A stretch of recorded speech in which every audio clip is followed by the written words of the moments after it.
Hello and welcome to the Remedyfibers podcast, a podcast about knitting and crochet hosted by me, Jillian.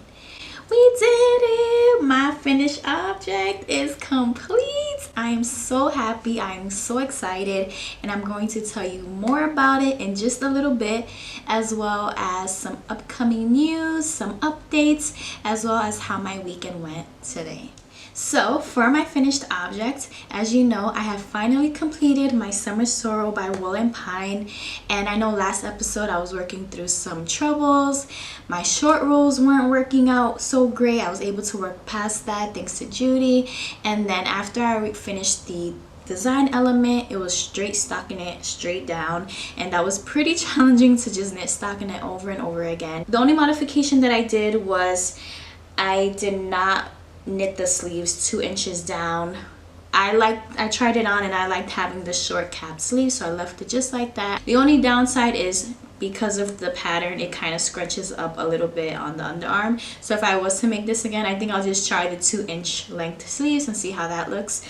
But I'm so happy with it. My husband said it's the best fitted garment that I've made, and I would agree. It just came out so good. I even have some positive ease if it's really good, and I'll stand up afterwards just so it doesn't get out of focus. But I really like the length of it too, because if I'm wearing leggings, I feel comfortable wearing it.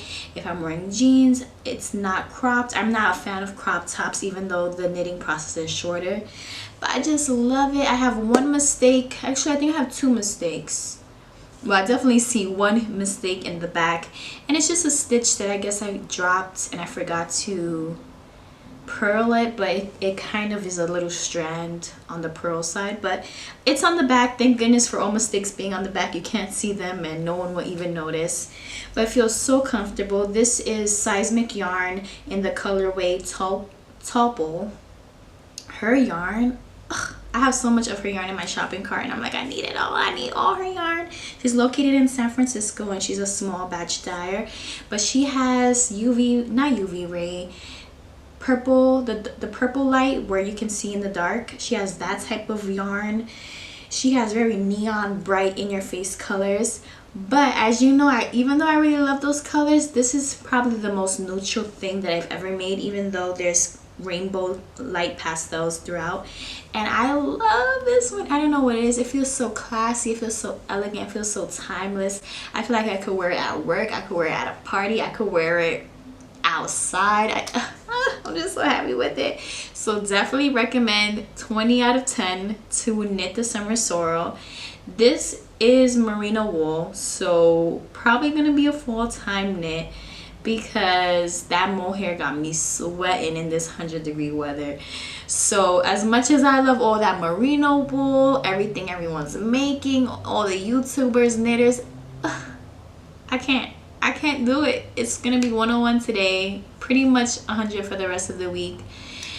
And if I'm gonna put this much time into what I'm making, it definitely has to be cotton. And you won't believe it, I'll tell you in a little bit, Dollar Tree has cotton yarn. So this is supposed to be a knit and chat. That's what I forgot to mention that earlier, but this is what I'm currently working on. It's my whip, and this is the Michaels Cotton Cream in the DK weight. Where did I put my little label? Okay, so this is by Loops and Thread, and of course I ripped the label right in the middle, but this is how it looks. And there's 324 yards in this. I got this last week, and the colorway is Orchid. But I'm loving how it's coming out. This is my Jessie May My Little Secret crop top. I was thinking of something else to make from her patterns, but actually been kind of splurging in the retail department. Not retail, but just, I'll tell you more about that in a little bit. But I wanted to save some funds, and I already had this pattern in my stash. And I also wanted to redeem myself from this pattern because the last time I made it too cropped for my comfort zone. I also ran out of yarn and had to use 2 different colors, which I didn't really like the look of. And so I'm hoping to make this comfortably longer than a crop top. So my little secret tank top, not a crop top. And I have enough yarn to make it longer, and then if I do run out, thank goodness Michaels has it. And I want to thank everyone, especially Pam, for recommending some YouTube podcasters. Last episode, I've been hooked. The Nitty Stew, hooked. She's a flight attendant from Canada, and I just love how she organizes her podcast and her episode and all the things that she makes. It's so inspiring. I definitely see a ranunculus in my future. And I also started watching We Grow Wild, and she's a podcaster. I want to say located in Italy. I just been watching a few episodes, so I'm not 100% sure. But she also inspired me to start my garden. So I have this little sad plot of land in front of my yard, and I've been living here almost 1 year, and it's looked sad the whole time. So about a month ago, I pulled out all the weeds, and then I kind of just stopped. And I really was scared of getting in trouble because, you know, I don't own this place. I don't know if I can grow things. So I was able to talk to a few people who said, like, it will be fine, like, don't worry about it. And so I cleaned it up. I got mulch, I got herbs. I finally started my herb garden, which I've been dying to do. And believe it or not, this is the only place I've ever lived where fruit and vegetables and herbs just grow wildly. So this whole year, I didn't even realize there's a row of trees on the bike path. They're olive trees. I have an olive tree in front of my house. And I googled it, and it said you can pick the olives green, purple, or brown. I forgot what the third color was, or dark green. And you can make your own olive oil from the tree in front of my house. There's rosemary that grows wildly. There's pomegranates. There's plumquats. I'm not really quite sure of how you to pronounce that or what that is. What else? There's lavender. There's lemon, verbena, anything that you can think of. There's orange trees, lemon trees, apple trees on people's front yards. It's so fascinating, and sometimes, depending on my mood or where I'm at, it moves me to tears how disconnected we are to the food process and how natural that once was to just grow things in its natural environment. But anywho, I was inspired, so I got lemon verbena, I got lemon balm, I also got spearmint, and I always forget the last one. Oh, berries and cream mint. So I went to this workshop for self-care at work, and they had us pick different herbs and add them to our tea. So my goal is to have a beautiful herb garden and pick my herbs and add them to my tea, even though I'm a coffee lover. But you know, it just makes it special to have your own herbs. So if you watched last week's episode, I said I was gonna make a review on the Luca needle set, interchangeable needle set, and I decided not to post that because when I went to go edit it, it was only 3 minutes, and I was like, okay, this is not really a review. And then I was thinking about it. I said I haven't even tried the needles to give some feedback on what I think about them. So if you notice, I am knitting with one of my interchangeable needles, and this is a US 5. And so far my review is I really like them. They are not as shiny and slippery as my Chalgu metal needles, but I did buy them knowing that because they are wood needles and they are pink, which I needed them in my life with pink cords. My only learning curve was as I was knitting, a lot of the yarn was getting stuck between the connection between the needles and the cord, and I think I just need to tighten them more. There is a tool to tighten it, and you just twist it to tighten. But once I fixed it and tightened it tighter than I realized that I had to, I haven't had issues with it since. So I'm really happy that I have an interchangeable set, and it was really nice to not have to change my entire needle when I had to move up from a US 3 to a US 5. I just had to slip this back. See, it is getting a little bit loose now. I don't know what I'm doing to not make it tight, but really I just had to loosen it, change the US 3, twist on the US 5, and boom, I didn't even have to switch the whole needle out. But maybe I just have to be careful how I'm knitting because it's getting twisty. One thing I did not know when I bought them was they are twisty, so even though it's tight on the cord to the needle, this part does change, and I wonder why, because all of my other needles, they're fixed here.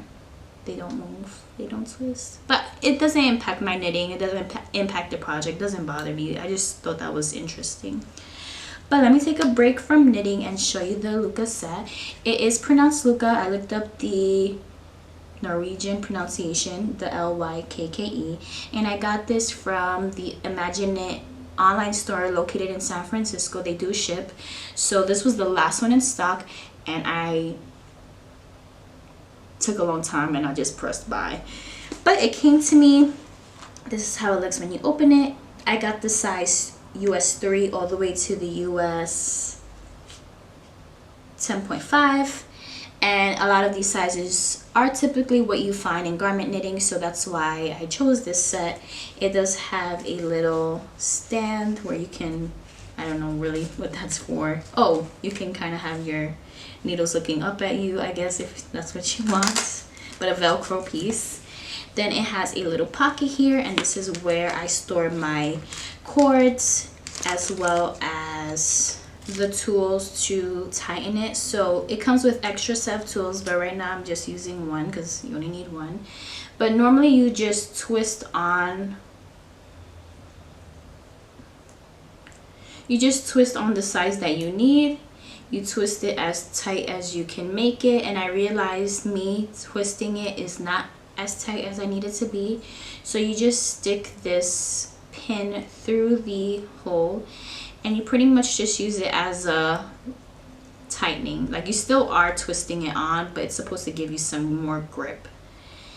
And that is that. It comes with an instruction guide on how to tighten it. It comes with two 16-inch cords, two 24-inch cords. I'll put below what size cords they come in. I know two 24-inch cords, two 16-inch cords, and I think one 9-inch cord. Don't quote me on that. I'm not quite sure. It also comes with, I think these are yarn stoppers, or making sure your project doesn't roll off the needles. But as many times as my needles have fallen, my project has fallen off the needles, I don't learn my lesson, and I don't want to use that. But maybe I'll try it this time since I do have it. My overall review is I'm really happy that I purchased these. I'm happy that I don't have to continue to buy different cords for different garment sizes, and everything I have is all in this cute little packaging. So I was definitely inspired by all the podcasters that you recommended. So if you have any other new podcasters that you recommend, definitely throw them in the comments below, because I have been subscribing like crazy. I say all of that to just say, when I was watching We Grow Wild, she made a lot of Jessie made designs, which I think were just stunning, and some tanks. I forgot the name of them, but I said, you know what, since I already have the My Little Secret crop top, I'm just gonna save some coins and just reknit this pattern and hopefully knit it to my liking, because the first time I made it, I didn't really like how I made it, and sadly I only wear it on the podcast a few months ago, but I don't wear it out. I don't feel comfortable wearing it out, and it's merino wool, so even if I wanted to wear it out, it's not happening. I forgot to say that this is cotton yarn, and it's 87% cotton and 13% nylon. So I've been testing what makes me feel comfortable outside, what's too hot. The mohair, the rocket tee, too hot. I can only wear it in the early mornings, and then by lunch I have to take it off because I'm sweating so bad. But yeah, I didn't forget about the boardwalk blouse. I needed something to cast on quickly because I finished the summer Sorrel and I just was on a knitting frenzy. I need to start something. I need something for my episode.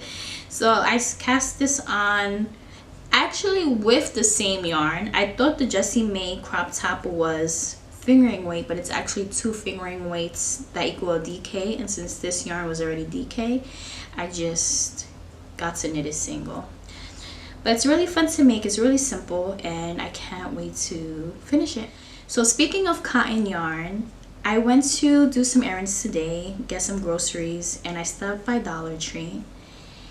Dollar Tree has cotton yarn. Did you know that?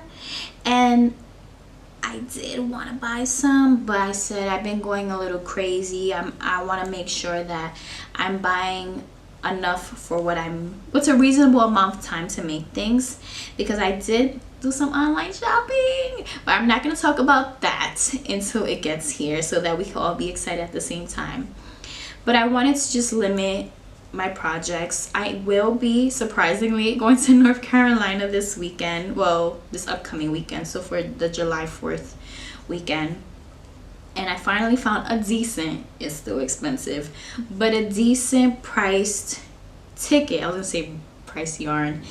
And I'm hoping I can sneak somebody to take me to the yarn store over there. The motorcycles are passing. I don't have one in mind. I haven't researched any, but I know there's some in Raleigh. So they live in the Raleigh area, Raleigh-Durham area.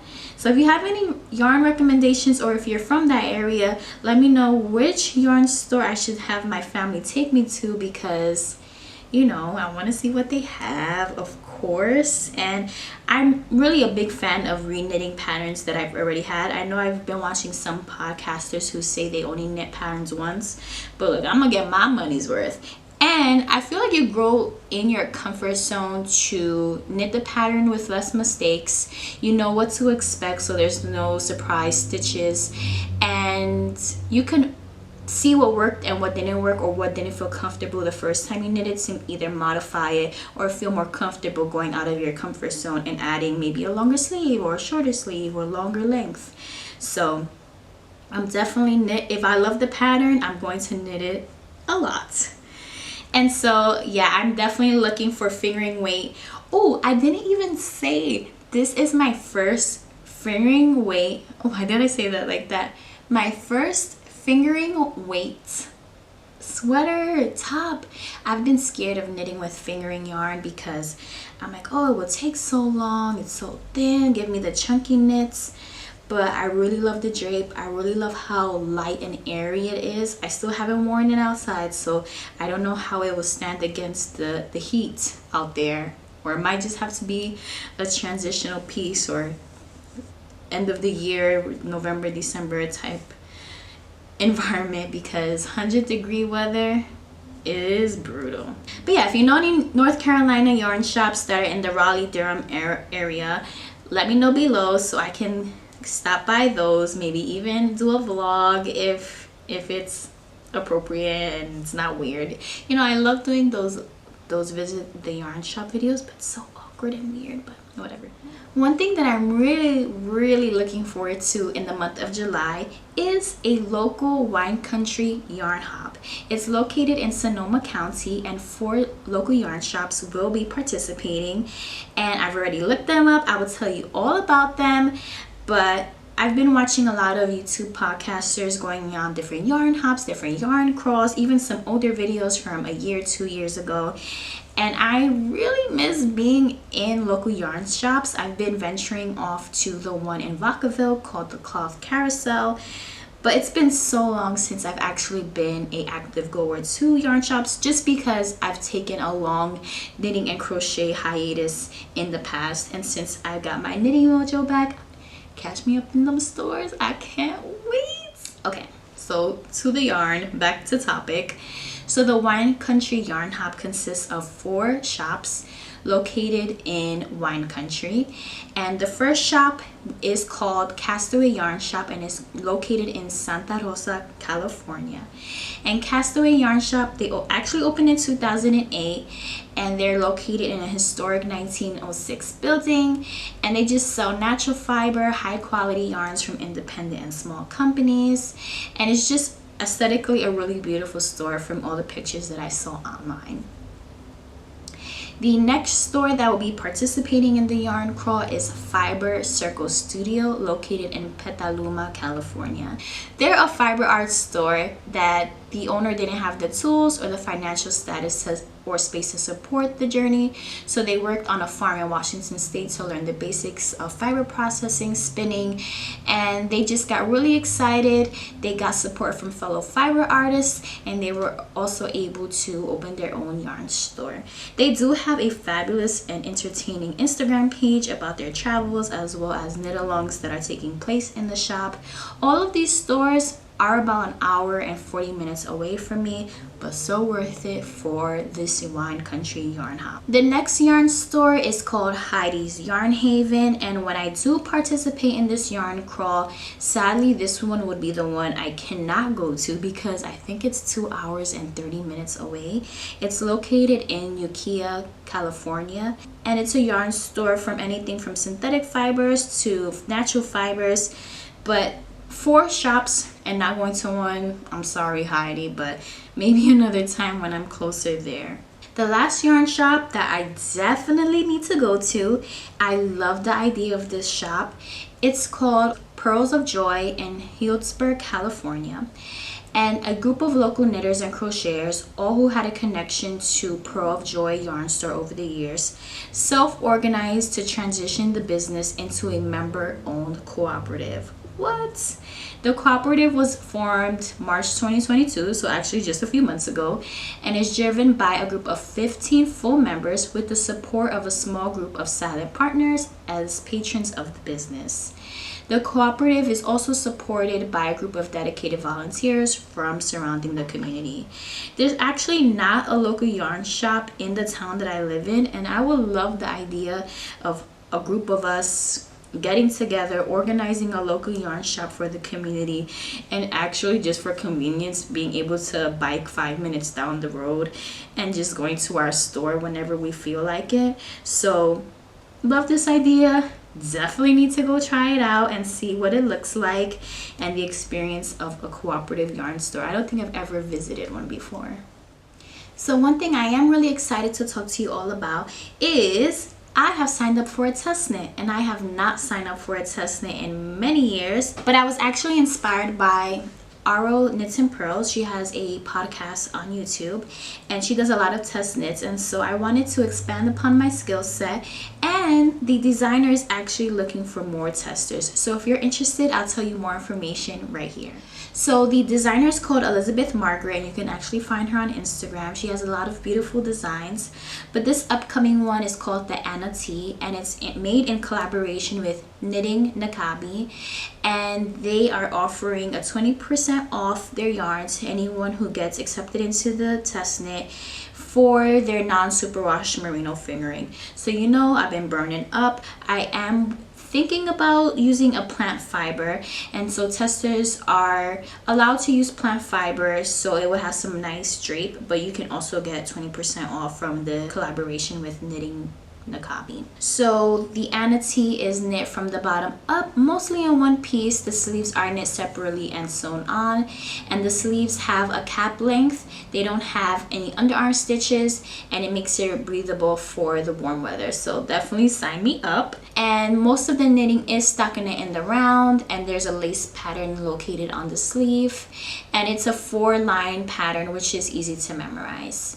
Even though I haven't knit this yet, this is all listed on her website. So when you go to elizabethmargaretdesigns.com, you could click on the Anna T test knit details. It includes all of this information. It includes what chest size is available. Right now she has chest sizes 30 to 62 inch, and she's asking for about 2 inches of positive ease. And then she also has a measurement section with bust measurements, hips, shoulder width, all of that fabulous mathematical numbers.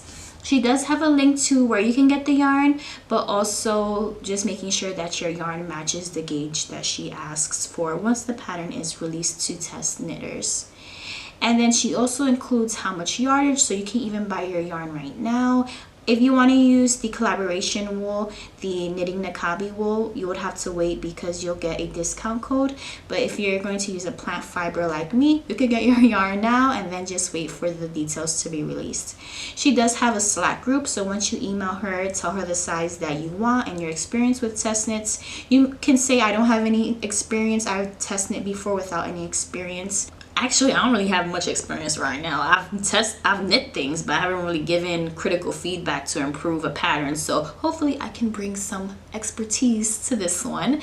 But yeah, definitely sign up. Don't feel afraid if you have experience or not.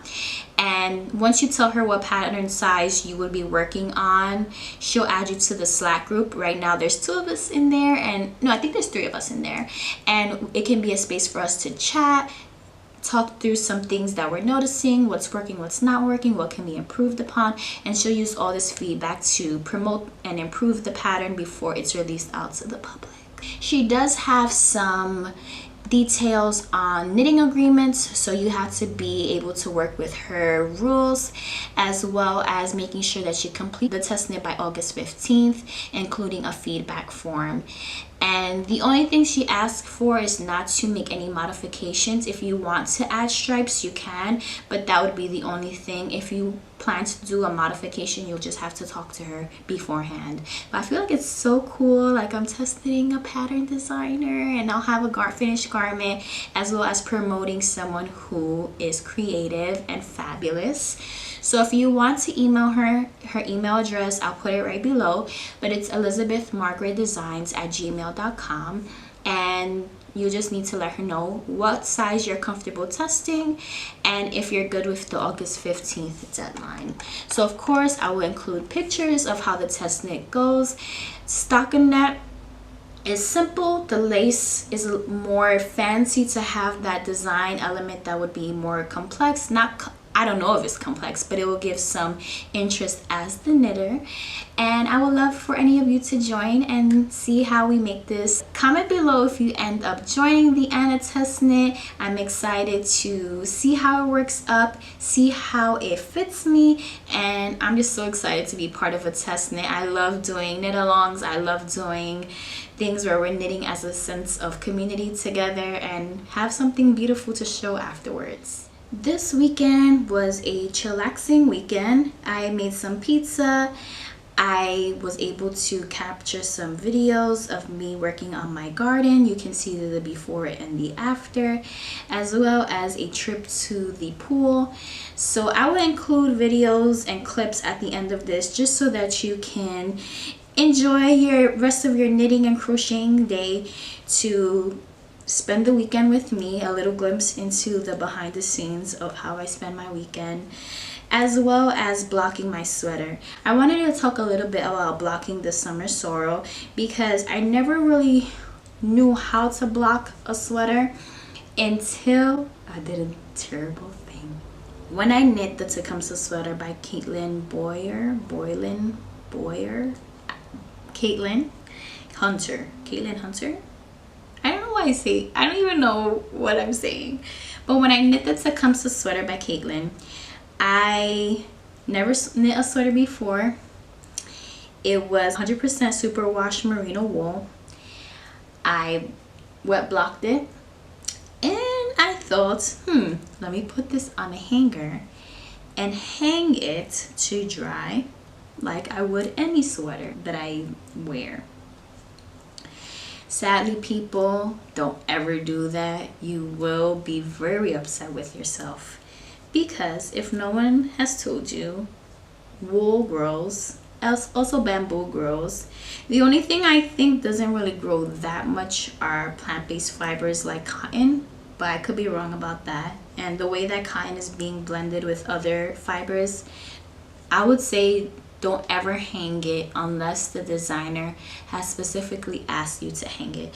So the bamboo top from Nancy Ritchie, I believe she does ask you to hang dry it because the bamboo grows and stretches, and as it pulls down in the drying process, that's how long the shirt is supposed to actually be. So let's say you knit it from your shoulder and the length is like up to your beginning of your stomach. When your hang dries, it will pull all the way down to the actual length it's supposed to be. But unless the designer says to do that, don't do it, because my sweater got huge and I tried to reblock it and lay it flat, but I think at that point the fibers, they didn't snatch back. So yes, don't do that. The process of blocking this one was I used my wool wash. I put it in mild, lightly cool water. I don't want it to foul or have any heating action. So cool water. Then I let it sit for about 10-15 minutes. And then after it was done, I hand squeezed as much as I could, but gently, because you don't want to agitate the fibers and have it to start to felt. And then I got this tip from Nancy Ritchie. You get a towel, you roll it in the towel, and then you use your hands, your knees, anything to push out the water. You don't want to wring it, but just gently push it down. And then once you do that, maybe only did it 2 times. Once I did that, that's when I just lay it flat on a flat surface and put a fan in front of it just to kind of cool the drying process. If you are in a hot climate like me, I'm sure you could put it outside, but I don't really have a private place to put it. I don't have a private place to put this in without the fear of it being taken. So I just let it dry on my cabinet. And you probably don't want to dry it on wood, but I'm getting new furniture upgraded by the university. So that furniture is from the year 2000.